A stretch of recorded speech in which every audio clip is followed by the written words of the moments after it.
Hi, I'm Holly and welcome to my channel, Holly Go Read. Today we are going to be talking about Dumplin by Julie Murphy. So I'll go ahead and say up front that I gave this book 4 stars. I really enjoyed it. So I'm going to talk about some pros and cons and do the no spoilers version up front. I may talk about some spoilers. I'll decide that in editing. Okay. Gonna go ahead and put the book down because I don't feel like holding it up. Okie dokie. So, Dumplin follows the story of Willowdean Dixon as she kind of navigates a small town in Texas, growing up fat. And she self-describes that way. And in her mind, this is not a bad word. She's at the beginning of the book, she is very comfortable with who she is. She does everything anyone should be able to. She goes to the pool. She don't give a shit about what people think about her. Love it. Enter Bo. Bo is this boy that she really likes. Now he's kind of your perfect Zac Efron pretty boy. And she just thinks it would be impossible for him to like her.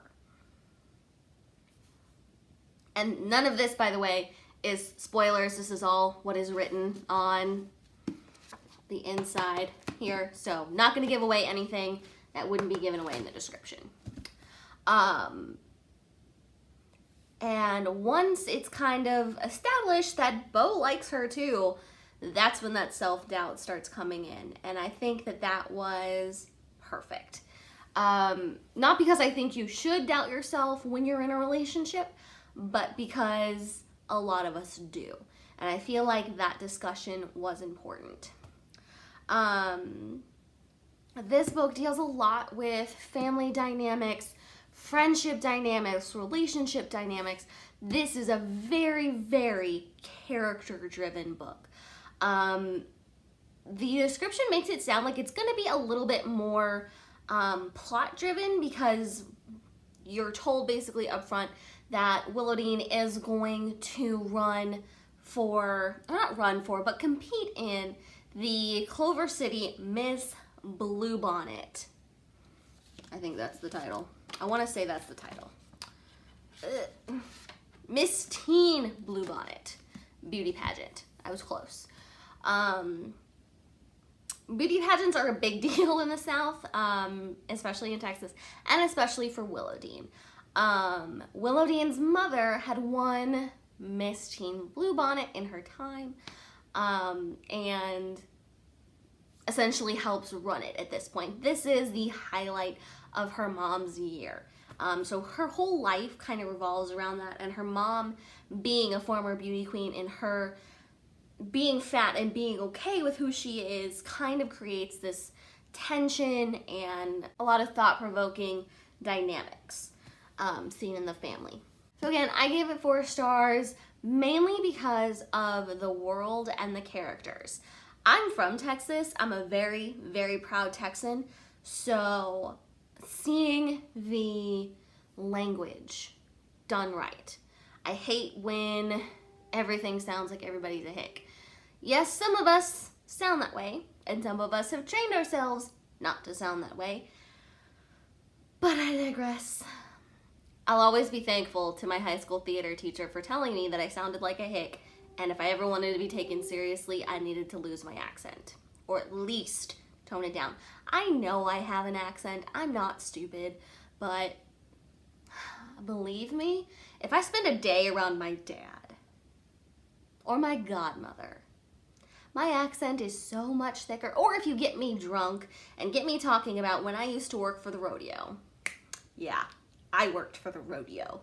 That's how Texan I am. And that's a story for another time. Just saying, because I've got stories. The words used are very realistic. Hissy fit. Living in sin. That's a real thing down here. Like, I live with my fiance, and there are still some people who say we're living in sin because we ain't married yet. Okay, it's gonna be next November, like, calm down. draw me your way. Oh my god. Okay, sorry. That's just like not what this video is about. But like, I'm getting married next year and I'm already panicking. So much to do. Anyway, back to the book. There's just language and things that are used. It's got to be somewhere. I don't think Clover City is a real city. I've never heard of it, but it's supposed to be very, very small. They reference Odessa, which is fairly close, about 2 hours away from where I grew up. So a lot of it was very familiar. Like, they were talking about being in a rich neighborhood and the grass was green, and she said something about how real Texas grass is brown and crunchy, and I could like hear the crunch in my head, and I was like, yes, that is completely true. Native Texas grass is brown and crunchy. It just is. It's not pretty to some people, but you know, it is what it is. It's dry a lot, except for in where I live now, because it never stops raining. So we've officially come to the end of the no spoilers talk. From here on out, I'm just gonna say what I want. You've been forewarned. I'm gonna keep vamping, give you a minute to like close out. If you do not want spoilers for Dumplin by Julie Murphy, leave now. I warned you. Okay, so let's talk about some of these spoilery things. I don't think that this is going to have to come with a spoiler warning for much longer, because Netflix is very, very soon coming out with their film adaptation of Dumplin. Real excited. Jennifer Aniston plays the mom, and like spot on, because Jennifer Aniston, I think we could all buy her as a former beauty queen. Like, she's always been beautiful and she's stayed beautiful. There's so much to unpack here that the description didn't touch on, and I thought was really great. And then there was some stuff that wasn't so great. I saw a lot of complaints about how judgmental and down on herself Willowdene could be, and I don't agree with those criticisms, mainly because they felt very real of a teenager. Mainly her criticisms of herself and of other fat people. So there's this other character, Millie, who she says is the kind of fat that they don't make pants with buttons and zippers for her size. They only make elastic waistband pants or something to that effect. And a lot of people really had a problem with that. Honestly, that sounds like a bitchy teenager to me. And I'm okay with that. In fact, I like that she wasn't perfect. She wasn't some goody two-shoes, you know, I'm here to represent all of the fat girls of America. No, that wasn't what she was there to do. That's not what this book is about. It's not meant to make her a hero. At many points, she says she doesn't want to be a hero. I think Willowdene's mission wasn't to lead a crusade, but to seek her own normalization. Like, at one point, somebody tells her she's brave for entering the beauty pageant, and she says, I don't want to be brave. I want it to be normal. Okay, that is really real to me. And other things about, like, her fighting with her friend, her lack of empathy for her mother, which I'll get into in a minute, all screams teenager to me. She's 16 years old. If she's a junior in high school, she's 16. I don't know about you, but as a 16-year-old, I was a jerk. I wasn't very nice. I was a judgmental little jerk face. And so is she. Being fat does not make you a saint.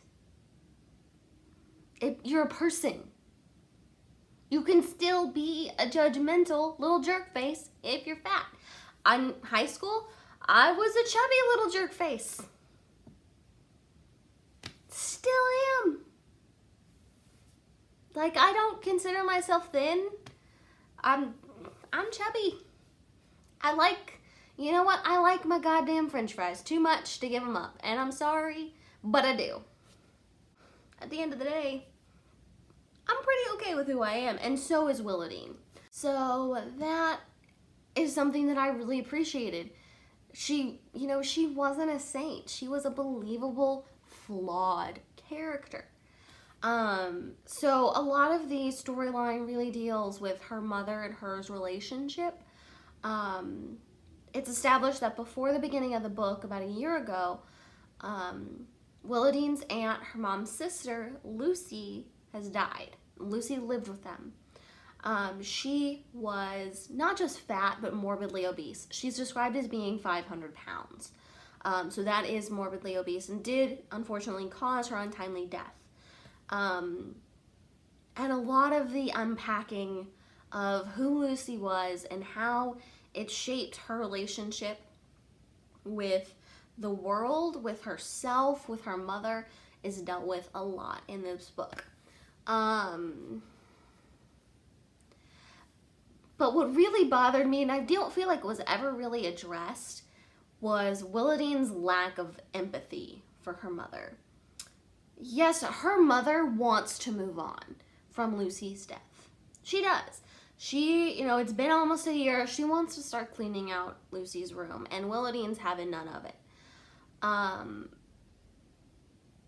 It's never really addressed that, you know, for Rose, or she's Rosie? I don't know, her mom, it's never really addressed that, hey, kid, you need to calm down. I know she was your aunt, but she was my sister. I knew her my whole life. She was my big sister. You need to back down. I know you loved her too, but you need to back down. That conversation never really happened, and I feel like that was kind of a missed opportunity because Willadine was a jerk to her mom a lot of the time. Just basically saying that her mom, you know, wanted to forget Lucy because she was fat, that wanted to erase her because she had done this to herself. It was her own fault that she was dead. And I don't really feel like that was the case. And again, I just really felt like it was a really big missed opportunity to be like, hey, I know you're hurting, but I'm hurting too, and you need to learn some empathy. Because I feel like as teenagers, and this does happen a lot in YA because it is from the point of view of a teenager, you focus in on your perspective and your pain so much that you can't see other people's. And that's kind of like a big moment of growing up, is learning to step outside of yourself and look at other people's pain. And I felt like it was a big missed opportunity. And we learn a lot about Lucy despite her being dead. I don't know why I laughed, that was morbid. But anyway, she was a massive Dolly Parton fan, massive. And passed that love of Dolly Parton to Willadine, and got Willadine, basically got Willadine her best friend, Ellen, whose mom, whose name I don't think we ever really learned. She's just referred to as Mrs. Driver. She is a Dolly Parton impersonator. And so Lucy and Mrs. Driver were really good friends and shared their love of Dolly Parton and shared that love with Ellen and Willadine. Those two believe that the answer to anything is Dolly Parton. And I feel like, so, speaking of Dolly Parton always being the answer, I think one of the big, like, twists is supposed to be her, lip syncing to Dolly Parton at the end for her beauty show talent. And I thought that's what she should have done from the beginning, and it wasn't like a surprise to me. I was like, why didn't you full sync this before? But anyway. And I mean, come on, look at the cover. Of course she's gonna be lip syncing. But anyway, and she gets the idea from going to a drag show. And I don't know if y'all ever been to Odessa, but I kind of find it hard to believe that you would be able to find a gay bar that's doing a drag show. Odessa is oil field country, like, ooh, I don't know, maybe you can. I didn't spend a whole lot of time in Odessa, you know, growing up where I did, but I know a lot of people from there. And I don't know that they take very kindly to that, but you know, hey, whatever. I love me a drag show. They're so much fun. Like, get it. Get it. Yeah, let's talk about Willadine and Beau. So, like I said, Beau is kind of described as like this, I picture him as like this blonde Zac Efron kind of dude, like girls just kind of like fall at his feet. And I'm not saying that that kind of guy can't like fat girls. Boys, you can like whatever you like. Men, you can like whatever you like. I ain't gonna judge. Love who you love. But, a love triangle, a soft love triangle, I would say, is kind of set up here. We have the character Mitch. He is a big he's described as kind of a beefy dude. He's a big football player, and honestly, he is the sweetest little southern gentleman with his work boots and his khaki pants, and I like him. I really, really liked him, and I wanted this book to subvert expectations and for her to pick the guy that is nice to her the whole book. But no. No. We go with the pretty one because he gives her the fireworks. And I'm not saying that you should date somebody just because they like you. That's not a good reason to be with somebody if you don't like them too. Willadine has known Mitch for a really long time, and he just kind of is just like, you're cool. You kind of terrify me because you're like so confident in business, but I think you're cool. I think we should go on a date. And they kind of have kind of a so-so kind of date, but that's because Willadine just really can't get over Beau. They spent the whole summer, you know, kissing by the garbage cans at work, and I mean, okay, teenagers, whatevs. But she, you know, ends that saying, I don't want to be your dirty little secret. We never really established that she wanted to not be a secret. Like, she never gave him that opportunity, which also kind of pissed me off. She didn't give him a chance to be like, no, I want to be out in public with you. It never really seemed like an intentional thing that he was keeping her a secret. But whatevs. Mitch was like, yep, I like you. I'm gonna ask you out in front of everybody. And he was so sweet. And he just let her be her. And his mom was sweet. And just, okay, read the book. See if you like Mitch better. I mean, I'm not saying Beau was bad. His stepmom was super cool too. And like, he had a good story. I don't know. For me, it would have been nice for the subvertive expectation for her to, you know, continue to date Mitch rather than go with Beau. I really don't want to talk about the Ellen and Willadine fight. I really thought it was incredibly stupid, but that's teenage friendships for you. You have really dumb fights and you don't talk for a long time, and hey, that's high school. I feel like that's all I want to say about the book right now. I'm very interested to see the adaptation, so I'll probably make another video when the adaptation comes out, kind of a reaction and how they did from book to movie. But that's all I'm going to say about Dumplin for now. I hope you enjoyed the video. If you've read the book, let me know your thoughts down in the comments. And that's all I have for you today. Thanks, guys. I'm Holly, and go read.